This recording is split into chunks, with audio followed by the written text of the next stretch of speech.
For those that weren't here last week or weren't able to catch up, we stopped with the traditional notion of the authorship of the Torah, which is God giving it to Moses at Mount Sinai, God dictating it, Moses recording it, and that's the scroll that we have in the Ark. There's obvious difficulties with that from a rational or scientific point of view or from an academic point of view, but the implication is that the Torah was given by God to Moses at Mount Sinai, therefore is divine in authorship. And if it's divine in authorship, it has to be taken very seriously, right? It's the Word of God. What exactly is the Word of God is left to human interpretation. We can't change the words, but we can certainly change the meaning of what those words are. So I gave some examples last week. For example, eye for an eye and tooth for a tooth. If you interpret that literally, that's retribution. That's underlying that idea that if I hit you in the eye, which I would never do, of course, but then for justice, you would hit me in the eye. You would cause the same level of damage that I caused you physically. But in our tradition, we interpret the phrase eye for an eye as the value of an eye in place of an eye. We add a word. We don't add a word to the text, but we understand that it's not a literal understanding of that particular verse. And there's a tradition of interpretation. There's a very beautiful midrashic story. Actually, it's quite tragic,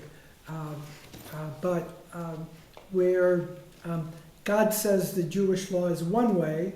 There's a but called the heavenly voice comes out, but the majority of rabbis say that the law is the other way. So you'd think that the voice of God would govern, right? But in this midrash, in this story, the rabbis quote a verse from the Torah, Lo b'shamayim hi, which means it's not in the heaven. In other words, God, once you gave us the Torah, you no longer have jurisdiction to tell us how to understand it, how to interpret it. And when asked later on in the Gemara, well, how did God respond when that was said? You know, when he quoted another verse from the Bible, from the Torah that God had written, it says, God laughed and said, "My children have defeated me. My children have defeated me." Now that's a kind of a funny story, but the point is that we have a text, but the interpretation of that text is left to us as human beings. So on the one hand, you have the divinity of the text preserved, but you also, at the same time, the interpretive enterprise is left to human beings. And then I talked about the oral law, for example. That's the oral law, the idea of the value of an eye in place of an eye, and the idea of restitution. And then there's that oral law, which is really a commentary on Scripture, on the written law, becomes written down in a book that's called the Mishnah. And that's about 200 CE. And then there's further discussions that take place because the Mishnah isn't entirely clear. If we're looking at when the Torah was given historically, what was about the approximate date, we're looking at about 1250 BCE. That would be about the time, if you subtract the 400 years of servitude, you look at when they went down. Abraham's about 1500, a couple generations, they get down to Egypt, 400 years of slavery, Exodus, you're looking at around 1250 BCE. The oral law does not get written down till 200. You're talking 2 exiles before it gets written down. And you're going to have this ongoing, well, what does it mean, right? And if you've ever played telephone, you know that things change over time. And if you look at the Torah as an analogy to the U.S. Constitution, which is only 200 years and was written down, the interpretive enterprise there is enormous. right? And changes over time, even though the document itself doesn't change. That principle is really representative of Judaism, and that's where we get the Talmud, which is further discussion on the Mishnah, and i.e. further discussion on what the written law is. Okay? And that's how we come up with the Talmud, which is between 425 and maybe now they're saying it's finished around 700. We're talking about a 275-year enterprise, not only there in Babylonia, but about 350 to about 400 in what was then called Palestine or Israel. You have another Talmud that's called the Talmud Yerushalmi, or the Jerusalem Talmud. None of that is all that important. I'm just trying to show the interpretive enterprise in the traditional theory. But now, in about the 17th century, there's going to now be an academic challenge to this idea of the documentary hypothesis. Let me give you an example, though it's not really used, but there are some logistical problems in the Torah. So, for example, in the story of Jacob and Esau, Esau sells his birthright to Jacob. That's right, we all know that. He sold it for a bowl of porridge. So if that's the case, why do we have this elaborate fraud? Why doesn't Jacob just say, Esau sold it to me, to his father? Why do we have to have this narrative? If you look at the golden calf story, the golden calf story appears about 15 chapters after the giving of the Torah, or 11 chapters if you want to get, it's hard to sort of, if you really read the story about the giving of the Torah in the actual Bible, it's not really clear. It's not entirely clear as to how this all evolved, but it's a very interesting read if you ever have a chance to just actually read the text. Most of us have, myself included, have the Cecil B. DeMille production. Then God came down with the tablets, and and then he has a Torah, and everything is, it's all clear. But in the actual biblical narrative, it's not entirely clear. And so why is the narrative interrupted with the building of with the laws about the building of the tabernacle? Because those are the 11 chapters that precede the golden calf. So why isn't it placed in order? Well, the rabbis handle it a certain way, but it's academically and from a literary standpoint, if you're applying literary tools, academic tools, it doesn't. It doesn't make sense. Those are just two very simple examples. Scholars look at the language that's employed and the growth of biblical Hebrew to suggest that indeed the Torah was written over a long period of time and didn't reach its final form until anywhere from 525 BCE to 333 BCE. My own teacher, my own professor who I studied under, thinks it was actually complete before the first exile, if you're going to. So there's a wide range, and partly because, academics have to make a living. So they develop, these various theories, and they they expound these theories for all of their academic careers. Okay. So in the documentary hypothesis, how do we get to the magic formula? I'm sorry, please. Yeah. How did they vary so much evidentiary-wise? How do they what? Vary so much from an evidentiary-wise, if one's taking a position of that. Yeah, so I'm going to come to that. Okay. Yeah, no, it's a great question. It's actually a very good lead. By the way, is everybody following what I'm saying? I'm making sense because, like I say, just because I think it's clear in my head, that doesn't mean that it's clear in your head. Here, the stupid question is the one not asked. Okay?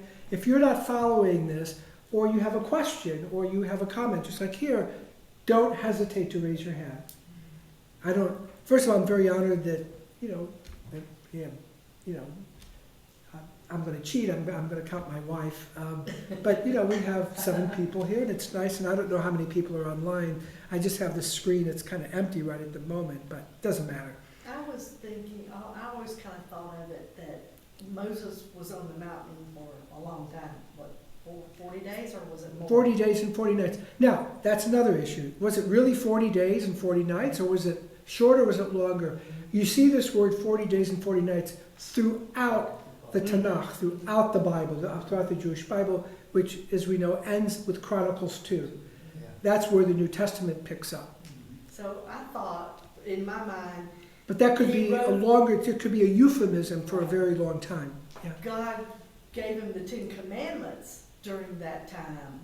And then once he got down from the mountain, he saw that they had built the calf. And then later on, he documented everything God had told him. Because he actually did go back up and have to do the 10 Yeah, Commandments again. I referred to that earlier when I talked about the Torah, mitzvot, and the Lehoratam, these three words that are in when God says to Moses to go up to the mountain, and Yes. there get the Luchot HaIdut, which is understood to be the 10 Commandments, the Torah, right, the mitzvah, which is considered to be the oral law, and the Horatam is the instruction, which later gets redacted into the Talmud much, much later on. Okay? So far, so good? All right. So, because of these problems, and also because of, I think it's called orthography. There's certain, I went to graduate school just to study Talmud, but I had to study all this other stuff that I didn't pay much attention to. So with regards to like really technical words and so forth, if I mispronounce them or if I don't give the right interpretation of them, please don't hesitate to raise your hand. Orthography doesn't mean that, but orthography really is the appearance of certain words in certain contexts, and why does one word appear here and one word, and that's a different word for the same meaning appears over here, and based on linguistic or based on structural biblical Hebrew as well as context, they're developed this, what's called a documentary hypothesis theory. The document hypothesis theory in shorthand is that the Torah was written over a long period of time. It wasn't God-given. It was perceived as, it was written. But the real truth of the matter is, according to the document, again, it's a theory, is that it was written by human beings over an extended period of time. And indeed, that's kind of the Reform position, but I'll get into that a little later on. Okay. So, how did this, there are four different periods that cover the documentary hypothesis, which only covers, by the way, the first 5 books of the Bible. What are the first 5 books of the Bible? It's the Torah, it's Genesis, Exodus, Leviticus, Numbers, and Deuteronomy. The documentary hypothesis only covers, I believe, and correct me if I'm wrong, only covers those 5 books. Now, the interesting thing, of course, is that, if you can debunk, or you can develop a theory that debunks the idea that the Torah was given by God to Moses at Mount Sinai, and it was only written over a period of time by human beings, how valid then in the 17th century is Judaism, right? So I've always kept that in the back of my mind, that this is a way, in some way, to discredit the Judaism of that time. Though Judaism is evolving to that position. It took a long time, but they're beginning to develop this idea within Judaism, but that's another story for like another time. So, there's 4 different categories, 4 different periods. There is the J period, which is the earliest period, but it doesn't go in order. Some things of J, what are considered to be written in J, can be found in Numbers. They can be found in portions of Leviticus. It can be found in other portions, but the primary part of it is in the Genesis story. Yes? Does it stand for something, the J? Because I've never known. Yes, it does actually. Yeah, it stands for Jehovah. Okay. Why does it stand for Jehovah? Because when you transliterate from Adonai, the Yud in Adonai, in early transliteration, when you try to put it in, the Yud was transposed or transliterated as a J. That's why you get Jehovah. Because I've never known what those 4 letters meant, so that's. And that's what's called the Tetragrammaton. Right. And the Tetragrammaton was a word that could only be spoken in tradition by the high priest, and only, I believe, in the Holy of Holies. Only, and it had a sort of magical, mystical power to it, according to tradition. But scholars didn't care about that. They called it J, and they called it Jehovah, and there you have it. Okay. So you're talking about Yud He Vav He, which is Right. God's name, right? Right. God's personal I'm talking name, is about J. that what that is? Yeah. Right, and the transliteration of that is Jehovah. So Jehovah Witnesses, if you would literally pronounce the Yud He Vav He, you would get Jehovah. But because the Yud is translated, but There's no that, believe it or vowels. not, that's not the Tetragrammaton. The Yud He Vav He is, but the pronunciation of that was only known, the correct pronunciation was only known by the high priest. If I said it, then something bad should have happened to me right now. Right. So, Is that kind of like?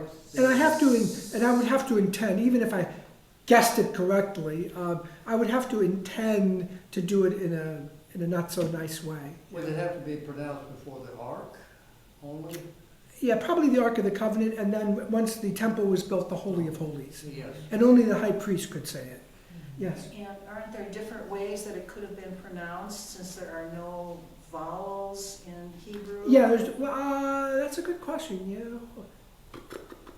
That's what I Yeah, always written thought. Hebrew I'm talking about, not. Right. I'm thinking of how the Masoretic text is. Yeah, they don't have voweling on it. Yeah, they don't follow it. Probably not. I mean, I'm thinking of the vowel system and the grammar that goes with that. You couldn't vowel it a different way. I mean, according to the rules of biblical grammar. I mean, because you have under I'm getting too technical. This Yeah, would be, no, but yeah, my this would take too question, long to explain. my I can explain it, but question was more yeah. about the JEPD. I've never known what those stood for. Right. So J stands for Jehovah. Okay. And that's the earliest. Okay? The E is Elohist. Wherever you find Elohim, but here you have a problem already, the Elohim section is usually the Exodus portions, the Exodus narrative, but I have a book that has the different sections that they think relate to Elohist, but you can find Elohist, and it has to do a lot with how the name of God appears, you know, Adonai versus, or Yehovah versus Elohim. And Elohim appears in certain contexts. So the Elohist, they focus on Elohim, but it's not just, it's very technical, and I'm not far from qualified to speak in the Lord. But if you want, I can give you, I have a book that has those sections that are designated J, E, and P, and D. It might be fun to take a look at it on your own if you want to do that. Okay. I don't recommend it, but you can certainly do that. The next is P. P is the priestly sections. A lot in Leviticus, sacrifices, some of the what are called apodictic laws, where it says, you shall do this, thou shalt not, you shouldn't do that. Not stated in what's called casuistic law, which is, if blah, blah, blah happens, then this happens as a matter of law. In other words, if you do this, then you will receive this punishment. That's casuistic. The predicate causes a problem causes something to happen, triggers something in the, I forget what it was, the end part, the B part of that law. Does that make sense? Okay. And finally you get to D, which is Deuteronomy. I believe that the entire book of Deuteronomy is considered to be all of D. There may be other sections, but the very bulk of the last book, that's why it's called D, Deuteronomy. And that is considered to be probably the latest. Why? Because you have Hezekiah's reform, and there's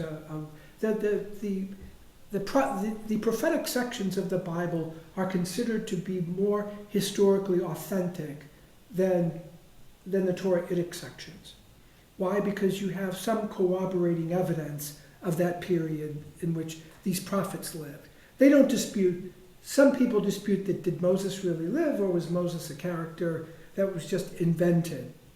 I mean, I think Moses personally lived, but that's a whole other story.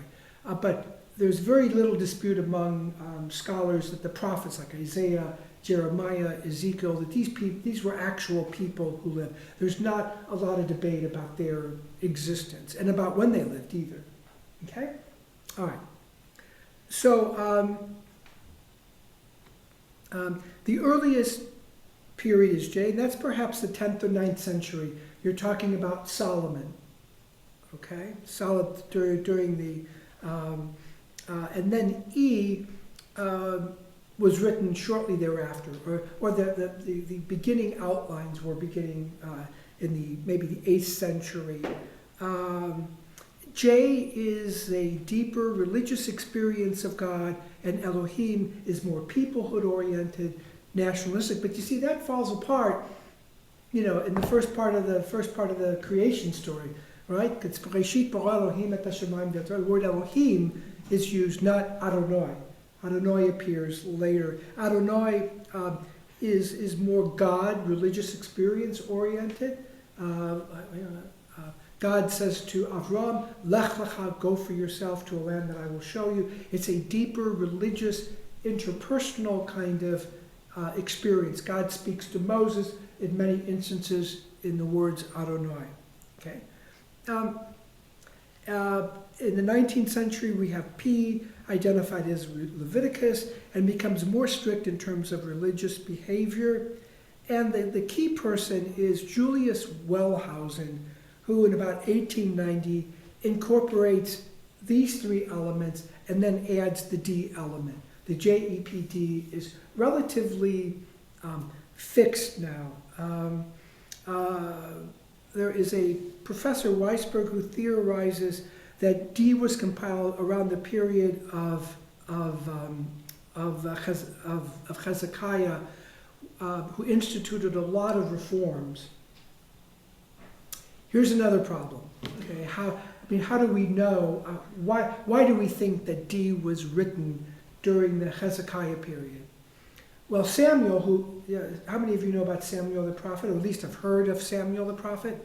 Samuel was a prophet who lived before the time of David and Solomon, but was the first prophet, lived about the 11th century. Okay? So he was very early. He was the first prophet. And because he was the first prophet, the children of Israel came to him and said, we want to be like the other nations, appoint us a king. And he gets furious. He gets really upset. He doesn't know what to do. The reason he got upset was because, number one, they demanded it, and number two, he wanted his children to be the king. And they weren't really qualified. They didn't have a good reputation, so to speak. Anyway, so he got upset, and God had to tell him what to do. God said, you have to appoint a king. Now, the problem with that is that he shouldn't have gotten angry in the first place. Why? Because if you look in the book of Deuteronomy, it's predicted that when people come to you and appoint a king, these are the qualities that a king must have when you appoint a king, when you anoint a king. And there's all kinds of things listed. He's got to write a Torah. He's got to keep the law right by his side. He's got to study it. He can't have too many horses, stables. He can't, his treasury can't be too large. He can't have too many wives. Okay? There's all kinds of laws, about five or six verses. So the question is, from the documentary hypothesis theory, why would he get mad? Well, the reason he got mad was because the book of Deuteronomy hadn't been written yet. He didn't know what the law was. So if the book of Deuteronomy had actually been, I'm just arguing why you have, from a logistical standpoint, problems with looking at the text as it's done. Now, traditional, like rabbis, they get around that problem because they say that when you get angry, the law is hidden from you. And Isaiah got angry, so that's how they finesse that. But the more logical explanation is that they didn't have the book of Deuteronomy at that time. They didn't have the law, so that's why he got upset. D was written during the time of Hezekiah. They found in the temple a book of Moses, it's referred to. And this book of Moses, a fifth book it's referred to, I think, and this fifth book is believed by scholars to be, in its rough form, the book of Deuteronomy. So the time of Hezekiah, which is about the 700s, early, like 710, 700, he institutes all these reforms. Plus, a lot of these reforms are mentioned in the book of Deuteronomy.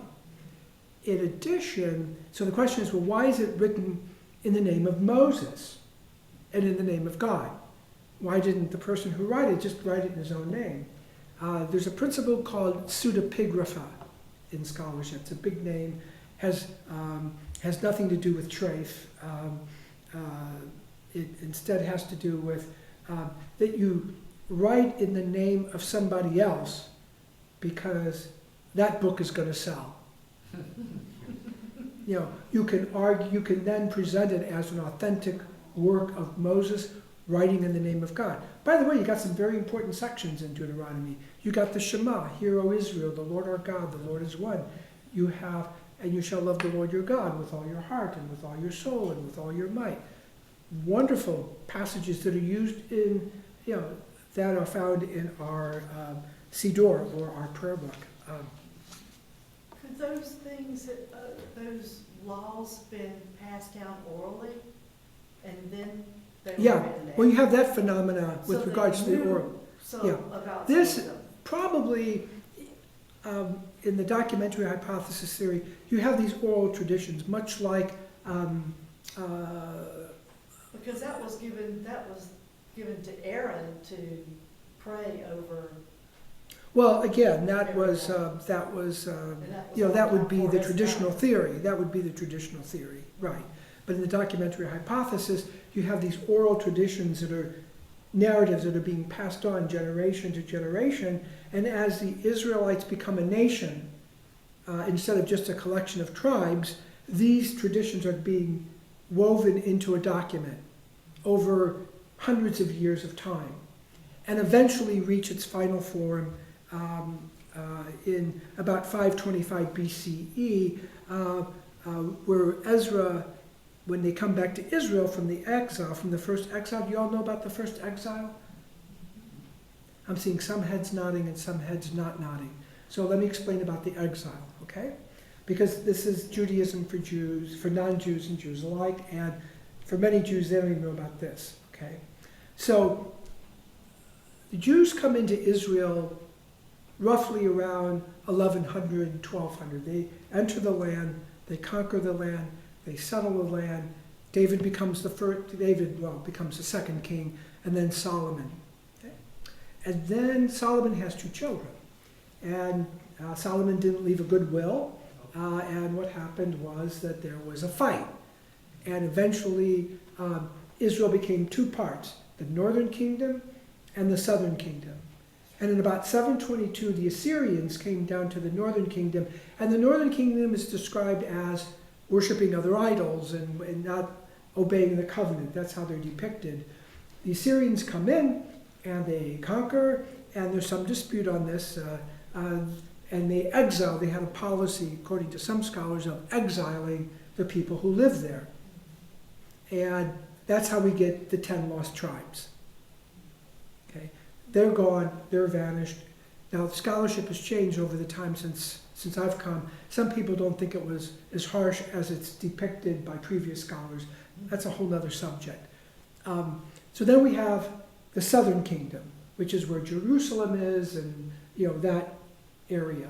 Okay, and the southern kingdom stays in existence till about 586 BCE, and they're conquered then by the Babylonians. And the Israelites go into exile. They're called Israelites because the word Jews doesn't come into being until the Roman period. Okay? Everybody following this so far? Just want to make sure? Okay. It's important. If you're thinking about conversion, you're going to have to know this anyway. Okay? Why? Because it's extremely important. You have in the Torah and the promise that of this eternal covenant, which is going to lead into, well, we'll be able to start the chosenness I'm hoping today, leads into the concept of chosenness. A covenant is something that is eternal. It can't be changed. The belief in ancient times was that, and here's where Judaism makes a significant break in the surrounding cultures. In the surrounding cultures, like say the Code of Hammurabi, and by the way, if you look at the Code of Hammurabi and you look at some of the laws in our Torah, there's there's significant parallels. Stories about the ox and slaves and how slaves are to be treated, all that stuff. They're dealing with very similar topics. The interesting thing, of course, is that the Code of Hammurabi precedes the giving of the Torah, even if you had subscribed to God giving it to the children of Israel. So the Code of Hammurabi is earlier than even the traditional view of the Torah is from God to Moses. So if I'm raising doubts in people's mind, that's a good thing, because Judaism is gray. And it's going to be up to you to decide which way or how you're going to blend these ideas together. So in 586 BCE, the Jews are exiled. And the question is, in the book of Ezekiel, it's not really raised, it's my reading of the book of Ezekiel, and I've studied it. The real question in Ezekiel is, has God abandoned the Israelites now that they've been outside the land of Israel? Can you have prophecy outside the land of Israel? Is God still with them in the exile? And that's a significant question. In ancient times, when people were conquered by another people, it was because they had angered the gods who were chosen, who they believed would protect them. And they promulgated laws so that the laws were promulgated by human beings, by the king. The king had the authority from the gods to promulgate laws. And if those laws pleased the gods, then everything would be fine. But if they were attacked, it was attributed in part that the king's laws were not pleasing to the gods. Judaism changes that dynamic. No longer is the law in the hands of the individual. The law is in the hands of God. That is a significant and major change, regardless of how you look at the documentary hypothesis, or you look at the Torah as being given by God to Moses at Mount Sinai. And if some of you are still struggling with, well, gee, I don't know, it sure sounds like the individuals wrote the Torah, a very good way of looking at it that helped me with it, because I've struggled with that idea as well, is by a Bible teacher said, just because a story in the Bible isn't true, literally true, doesn't mean that it doesn't speak to a deeper truth. And so the Torah, the way we read it, speaks to a deeper truth. And the answer in Ezekiel is that God does not abandon the children of Israel, that God didn't abandon the covenant that God made with Abraham and Isaac and Jacob, that covenant remained and was eternal. And that has held the Jewish people together for a very, very long period of time, to this very day. It doesn't change the relationship that we feel, or that we feel that we have towards God's. Okay. The Jews, actually, the Israelites come back in 525 BCE. They rebuild the temple. It stays that way until about 70 CE, when the second temple, I won't go into it now, is destroyed and the Jews go into exile. And during the exile, this is where you get some of these other texts that I've referred to. You get the Mishnah, you get the Talmud, you get Midrash. Judaism changes from a nationalistic-oriented, land-based religion to it doesn't matter where you live, you can still be Jewish. Okay? And that's going to stead the Jewish people very well over 1,875 years. Are you talking about both exiles? Mm-hmm. Yeah. And there's some theologies about the return and all of that. But we are living this is just my own perspective. We are really living in privileged times because for 1,875 years, we did not have, 1,878 years, excuse me, we did not have a land of Israel. We did not have a homeland. And now we have one. So you take 1,878 years versus the 78 years that we've had one, and you can see, just looking at it from a historical point of view, pretty impressive in terms of the time period that we're living in. Now, I think people who have a love of Israel may not always have that perspective, but as Jews, we need to make sure that we have that perspective, especially during troubled times, and particularly those that are calling for the destruction of the state of Israel. They don't understand Jewish history, and it's complicated, it's complex. But if you study the breadth of Jewish history, you can sum it up this way. I went on a tour of Eastern Europe, and we had a professor of Jewish history from University of New York at Binghamton, State University of New York at Binghamton. He was a professor. And we went on this tour of Eastern Europe, and we'd get to a certain town, and we have to hear a lecture. And the lecture always went this way.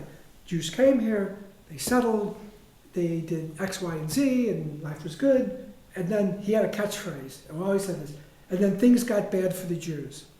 And then he would talk about how they got kicked out. Got kicked out of Spain, they got kicked out of England, pogroms and all of that, and anti-Semitism, and so forth. So we are in a privileged time in Jewish history. We're all part of that, and especially the Jewish people, we need to understand that, because Israel's going to do some things that can shock our conscience. But we also have to keep in mind our history. Okay. I'll just give some concluding remarks. So where does everybody stand on this? On the issue of the Torah and its divinity? So the Torah, regardless of how one views its composition, is considered the sacred text of our people. You can't justify a religious practice in Judaism without referencing the Torah. And you can be very liberal, but you have to be able to show that it's consistent with the underlying principles of Torah. So far, so good? All right? It's like the U.S. Constitution. The Orthodox, by and large, consider this to be the true Word of God and subscribe to the belief that it is the law. The Torah was given by God to the Jewish people at Mount Sinai, and this covenant is bound forever. Modern Orthodox may differ a little bit in this regard as to what was actually transmitted, but I believe as a whole they believe in some form of divine revelation that is encapsulated by our best guess of the Torah. Now you can be Orthodox, by the way, and believe in the documentary hypothesis theory.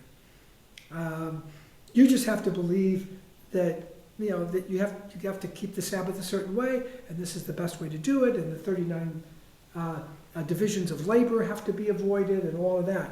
So you can, and I know some modern Orthodox people who believe in the documentary hypothesis theory, but are very but are Orthodox in practice. And by the way, it's a very rich life. I lived an Orthodox life for about 3 years, and some of it was quite beautiful. I mean, really, the keeping of the Sabbath. This environment isn't really conducive to that. But if you're in a community where that's done, there is a beauty to that. There's sensitivity to that. I would encourage you all to try it just once, to see. It's hard. It's not easy. I would have a very difficult time. You want to, turn on the TV. You want to turn on lights, all that kind of stuff. And it's hard to do that for 24 hours, to not change the world, My favorite Orthodox story, when I was growing up, we lived above a very Orthodox family, 4 generations. And in the 3rd generation and 4th generation, they loved baseball. I grew up in St. Louis, and baseball in St. Louis is like if there was a second tour to be given, baseball would be the second tour. They crazy, St. Louis Cardinals. And they were St. Louis Cardinal fans. And there were games on Saturday afternoon. So how did they handle it? They had a timer. And the timer would turn on the TV so they could watch the baseball game. Because they weren't doing the work. Turning on electricity is what's called melacha. It's burning a fire. You're heating something. You're heating the filaments relative to the wiring that's in the electricity, and you're heating up the TV, so to speak, vis-a-vis the electricity, and that's forbidden work. Can't burn a fire. Did they make Stan Musial a Jew? What's that? Did they make Stan Musial a Jew? Yeah. Right. When I was growing up, I had a Stan Musial uniform. He was a baseball player, and we all batted the way he did. We shook our tuchus a little bit before we, before we cocked our bets like that. Anyway, enough. Conservative Jewry goes somewhere in the middle. It can hold that the Torah was transmitted at Sinai. Conservative they want to have their cake and eat it too.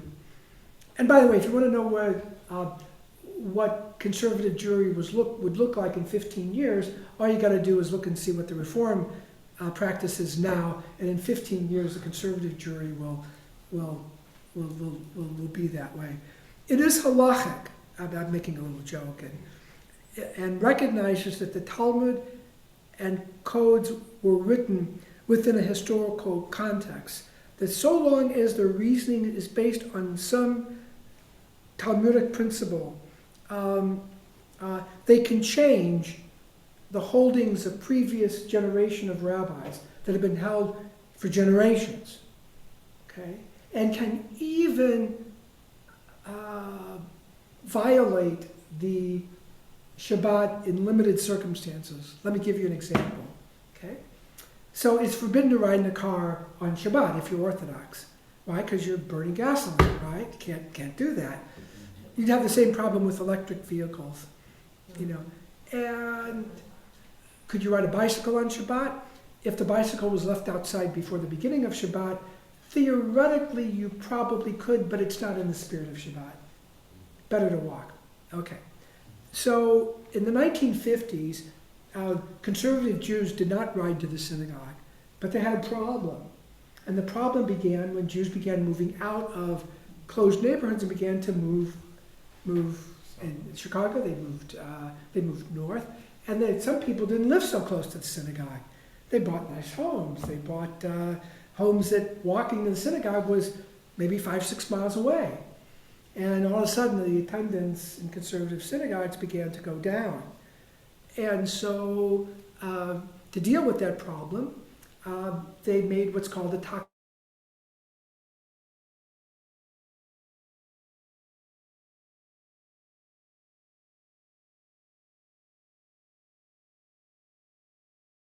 unchangeable. So they fancied themselves to be sort of like a Sanhedrin, like a rabbinic court, and they decided that they were going to make a takanah, a limited exception that you could drive to the synagogue on Shabbat, because it's important to pray. It's important to pray with a minyan, and it's important for community. And they felt that there were other principles in the Talmud that emphasized that, and therefore they felt that they could rule differently on that issue. Okay? And they did. And now they're not so happy with that, because they know it wasn't really... I won't liken it to the Plessy versus Ferguson case. I won't liken it to that, but it's in that, or the Japanese internment cases, or Buck v. Baum quoting cases that are just anathema in the history of constitutional law, internment of the Japanese without due process. That case went up to the Supreme Court and was upheld because of war powers, but they didn't do that with Germans. It was all kinds of problems with that decision. Buck v. Bell was a sterilization case where they permitted sterilization. They upheld sterilization as long as the person had a hearing. So if the person suffered from a mental defect or had some type of genetic disease, the state could sterilize them. And there were a number of states that had that statute. Just was about 90,000 people eventually were affected by that. In 1927, the case of Buck v. Bell went up to the U.S. Supreme Court, and it was Oliver Wendell Holmes who decided that 3 generations of imbeciles was enough, because she had a mother, and the person who took the case up, she had a mother and then her mother, and they were all wards of the state. And now that sounds abhorrent, right? That's horrible, and it is a horrible decision. And Oliver Wendell Holmes, one of the great jurists, made that decision. So this takana that they made was an overreach, and to this day they're not really happy with that, because it really did violate one of the 39 melachot. They're not, they caught some flack from the right side. Yeah. Could they ride in an ambulance if they were having a heart attack? That's different. That's pekuach nefesh, for the saving of life. So, for example, the young man behind you, I'm going to embarrass him, he's studying to be a doctor. Okay? So let's say he gets on, say he wants to be Orthodox, right? Mm-hmm. And he has to be on call, or he has to be at the hospital on Friday night. Mm-hmm. Now, he's done everything he can to make a change and make a switch, and he can't. He's got to do it. That's work. He can do that. Now, some Orthodox doctors may not. I don't know how it works in New York. But he can do that halakhically because he's involved in what's called pekuach nefesh, the saving of life.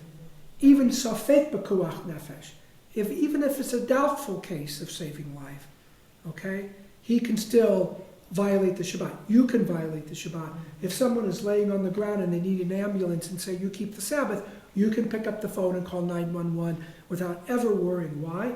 Because the purpose of the Torah, the purpose of mitzvot, and I think this is in the Torah, if it's not, the rabbis make the quote, "V'chai bachem v'lo tamutu lachem," that you're supposed to live by the commandments and not die by them. There's a pragmatic piece to this.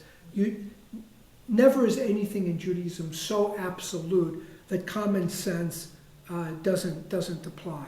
Though some people say Judaism doesn't have common sense, and they referencing shrimp, and they're referencing oysters and lobsters and all of that, and that's a whole other story. Yeah. You mentioned Plessy versus Ferguson, which was... What's that? Plessy versus Ferguson? Yes. And which was okay for slavery. Civil War changed that. Is anything in Judaism... Plessy versus Ferguson was after the Civil War. Yeah, but it was after the Civil War, but it was still saying... It grew out of that mentality. Yeah. But it was the wrong decision. Brown versus the Board of Education, 60 years later, that, overturned it. Yeah. Yeah, Brown first, but it's Jewish history and the Torah. Is anything where history itself changes the Torah? Yes. The answer to that is yes. Emphatic yes. The very famous story in the Torah. Okay, the Torah's already been given, so forth, and the land is supposed to be divided up a certain way. Okay, and the land is to be divided up according to the father and the sons. The father and the sons inherit. Daughters couldn't inherit land. So, do you know the story? The 5 daughters? Of course you do. Yeah. One man had only 5 daughters, and he died, and they went to Moses. They went to Moses. Moses and said, "We want to inherit." Yeah, this isn't fair. We're going to be dispossessed of our inheritance because our father died in the wilderness and he didn't have any sons. And we're going to be dispossessed. And Moses is troubled. He doesn't know what to do. So what does he do? He talks to God. And God says to him, the daughters of Tzlafchad have spoken correctly. They will get their father's portion. They will be assigned a portion. Now, there's a part B to that story. They had to marry within their tribe. Right. So the other tribes got kind of worried. Why? Because what if they marry outside the tribe? Oh, actually, the tribe of Tzlafchad got nervous. Why? Because if they marry outside the tribe, then the husband is going to get that land. And that tribe that the husband belongs to is going to get stronger. So they go to Moses. And Moses then says, okay, here's the fair thing. As long as they marry within the tribe, the land is theirs. But if they marry outside the tribe, they are going to be dispossessed. They have to go to the land of the individual. That's a change within the Torah itself that was not part of Sinai. So yes, there can be the principle of equity. That, to me, that stands for the principle of equity. Do you all know what equity is? Like a court of equity? A court of equity, just to be very, very clear, was established because there were gaps in the law. Whenever you have a statute, whenever a law, there's always going to be gaps in it. And some cases are not going to cover it. So therefore, we need a court of equity to make sure that whatever we're doing is fair. We want a just result at the end of the day. And so there's courts of equity that deal specifically with certain kinds of cases where that principle comes into play. Is it equitable? Is it fair? Are we getting the result, or are people manipulating the law and it's producing an unjust result? Does that make sense?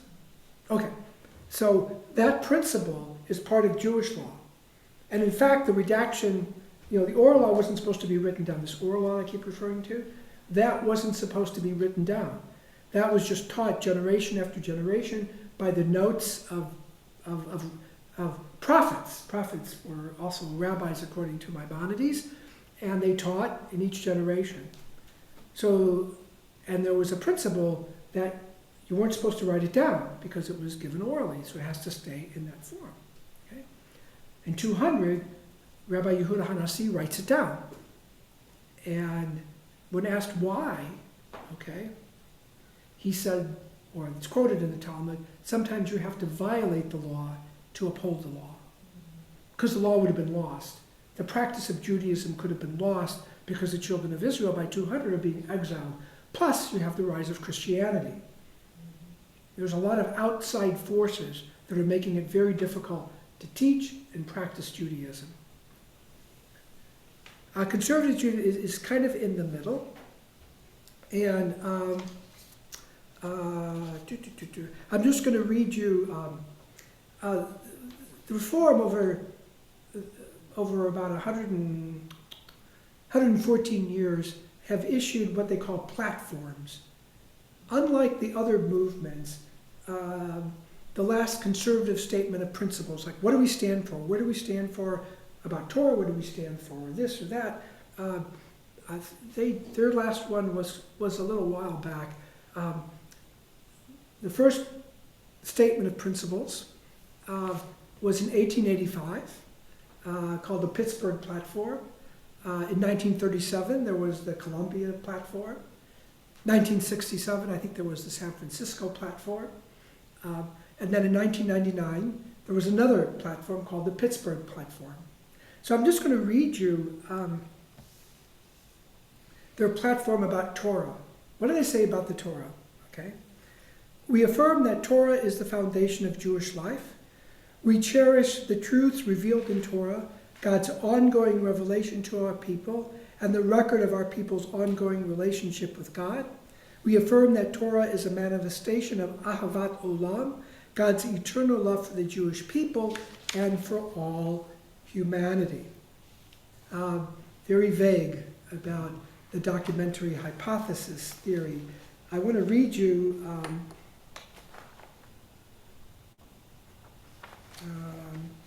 I don't have it, but earlier there was a clear recognition in the 1885 platform that the documentary hypothesis governed, and therefore some things were no longer applicable, like kashrut, rituals, because they didn't elevate, in their opinion, the human spirit. Historical context is very important in Reform Judaism. And Reform Judaism, sometimes called liberal Judaism, you have to study the mitzvah in question, the practice in question, determine after your study whether this is going to be meaningful for you or not, and then you choose whether or not you want to follow. That's a very different paradigm than the notion of mitzvot, of commandments, and so forth. Does that make sense to all of you? That's in a very, very broad strokes. Because they do believe in mitzvot, they do believe in commandments. But they're not going to practice certain commandments in theory if it's not meaningful, if it doesn't enrich the heart, doesn't enrich the soul. That's why Some Jews will put a talit on during religious services in a Reformed temple. But the history has been not to engage in those things. In fact, to resemble a kind of Protestant service, because it elevates the heart a little bit more. I mean, the aesthetic. But that's changed since about 1990. It's changed a lot. Our prayer book today is very different from the Union prayer book of old, or even from the Gates of Prayer. You could take our prayer book and put it right next to an Orthodox prayer book, and you would find many, many similarities. Some differences. Most people wouldn't be able to tell you what are the core differences. But even the Orthodox would have trouble. But our prayer book today it's not exactly the same. There's some things that are omitted, to be sure. But there are many things, many of the prayers are identical, particularly the important ones that have been, that are millennia old. Okay? I apologize, we did not get to chosenness today. We will do that next week, I promise. That will be the lead thing. I don't want to build on, confusion. I don't want to rush through things. Any questions, any comments? I just wanted to mention this even last week when you mentioned about an eye for an eye and the Torah meaning the value of an eye. It made me think of where it says that the priest will set the value. Yeah, that relates to sacrifices. That doesn't relate to damages. Like, what is the value of an eye? That they would have to take testimony in a bet din situation. A bet din is a rabbinic court. I'm just talking theoretically. We do have a bet din. So for those that are interested in conversion and want to convert what I call by al pi halacha, according to traditional Jewish law, you're going to have to go before what's called a bet din, a rabbinic court. That would be me and two other very strict, very mean-spirited rabbis who would, give you the third degree and so forth. They're actually very, very nice. And what they're looking for is your sincerity and your devotion. That's really what they're looking for. And how did you come to wanting to become Jewish? What have you studied? What does your practice consist of? What are parts of Judaism that you really like? It's a series. There's no set formula. And sometimes they get kind of far afield. And I'm sure I do as well. But at the end, okay, let's go to the mikveh, and people are immersed in the mikveh, and then they're Jewish in all respects. The advantage of a traditional conversion is that it's accepted by the conservative movement. And you can rest assured that it's done al pi halacha, according to Jewish law. Rest assured. The only reason it's not accepted by the Orthodox is because I'm not Orthodox. And I'm not on their list. And therefore, I can't be trusted to make sure that the law is being followed. But myself, Rabbi Sav, had the privilege of sitting with Rabbi Silberman on a bet din, another rabbi, conservative rabbi from Montgomery, and rest assured I've studied this portion. I know exactly what's involved in terms of a traditional conversion for those that want it. The advantage of a traditional conversion, it helps, you'll be accepted in every conservative congregation.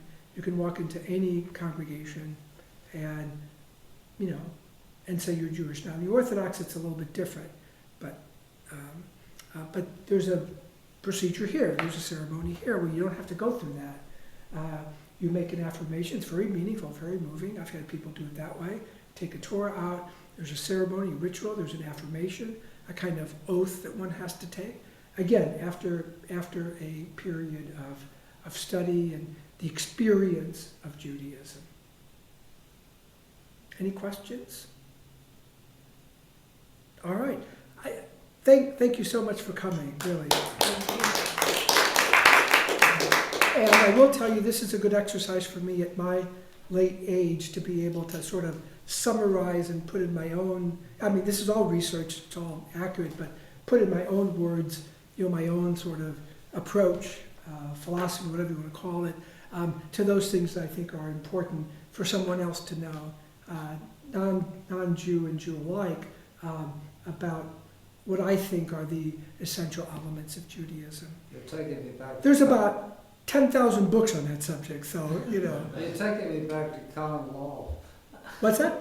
constitutional law class in law school, when you start talking about, I couldn't remember totally about Plessy versus Ferguson, but I even go before that. Yeah, I forgot you're an attorney. I forgot I'm insulting you And here with also, this. that- I you talk apologize. I about completely bad forgot. law. How about Dred Scott? Dred Scott, another one, the Dred Scott decision. That was said that slavery is okay. Yeah, Yeah. yeah, and that, again, terrible. Mhm. But we make mistakes. Mhm. We all make mistakes. And sometimes laws have to change Yeah. because of change. Because our concept of justice is not, I'll end with this, justice in Judaism and righteousness is not a fixed concept. It is what we call a tirdof, a rodef. You have to vigorously pursue it all the time. And that's true with one's relationship to God, one's relationship to their faith. It's a pursuit. It's not something, and yeah, at times you're going to feel very satisfied, but it's that kind of commitment to the pursuit of truth with a capital T. But our laws, it's interesting, you talk about the English Constitution, but there's so much that's tied in with it. It seems like that you look at Torah law and how that they intertwine, and the framers of the original Constitution even brought in part of the Iroquois Confederacy, the Haudenosaunee, into their structures of how they govern the Six Nations. They borrowed from that, even forming the Constitution. So we are a sum of the parts. Yeah, religion has played a big part. Without, and again, I'm going over time, I apologize. Without that idea of a God-given law, that I talked about earlier, that the great advance in Judaism historically was the idea that the law was from God. Certain laws cannot be changed, they're from God. That was the justification for the civil rights movement. Absolutely. That's the justification for civil disobedience. Mhm. That there are higher laws that have to be followed. Mhm. And that's the justification for, one of the justifications, not the only one obviously, but that's the justification that you just don't blindly obey the law. Sometimes laws are unjust, and sometimes it takes a Reverend Dr. Martin Luther King to inspire. People forget, and James, you correct me if I'm wrong here, but that movement found its strength in the churches. It was a church-based movement. It was a faith-based movement. It wasn't some secular movement. He appealed to God, in his concept of what justice was, of what righteousness was, of what fairness was, and what equality meant. His arguments were not grounded in secular reasoning or secular philosophy. His arguments were grounded in his imagery. His speeches were so moving because of that. His imagery, I've been to the mountain and I've seen the coming of the Lord, right? The one that he gave right before, I've been to the mountain, right before tragically he was assassinated. Those things are inspirational to this very day. Yeah. Okay. Thank you. We'll end on that note. Thank you. I hope you all enjoyed it. Thank you all for coming. We'll continue next week.